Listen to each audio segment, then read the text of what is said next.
We are at the Feather River Fish Hatchery in Oroville. I am with hatchery manager Anna Kastner. And Anna, what is a hatchery? The hatchery is actually a nursery. It's where we rear salmon. And the reason this hatchery is here is because of the dam.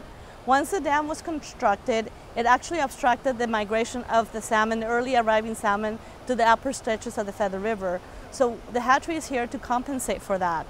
And we rear salmon and steelhead. Give me a breakdown, maybe even 3 steps of how a hatchery works, how you raise fish. Okay, it's very simple. The fish come in, and actually salmon life cycle, they're born in fresh water, they're reared here until they're about 6 to 7 months old, and then they go into the ocean. They live in the ocean 3 to 5 years, and then they come back here to reproduce. They need the fresh water to procreate. The hatchery is pretty amazing because of everything that's happened to this fish. They're still surviving and coming back.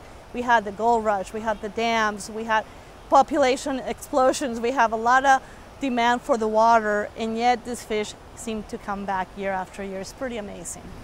Let's talk numbers. How many fish are being raised here? The hatchery actually rears 7 million fall run fish, 2 million spring run, and 450 steelhead salmon. This 1 million fish is for an enhancement program where the commercial trawlers tax themselves. They put money aside, and then they give the money to the department to rear fish for them to catch. The other 6 million is the mitigation that is done because of the dam. And then the 2 million spring run is another mitigation. We rear, like I said, a total of 9 million fish. How important are salmon to the Sacramento Valley? They're so important because they also produce a lot of nutrients for the river.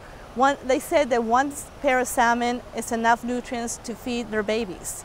All that nutrients, all that stuff from the ocean that they bring in is nutrition for the rivers. So that's important, and also important because the commercial trawlers is a huge industry. It's millions of dollars, and that fish from this hatchery are 50 to 60% of the commercial catch. So if you're coming here, fall is the best time. The middle of September to the middle of November is the best time to come. If you want to come later, we do have steelhead spawning, which is in the winter, December to February, but we only do it once a week. Salmon we do every day. So if you want to come, you need to come during that time.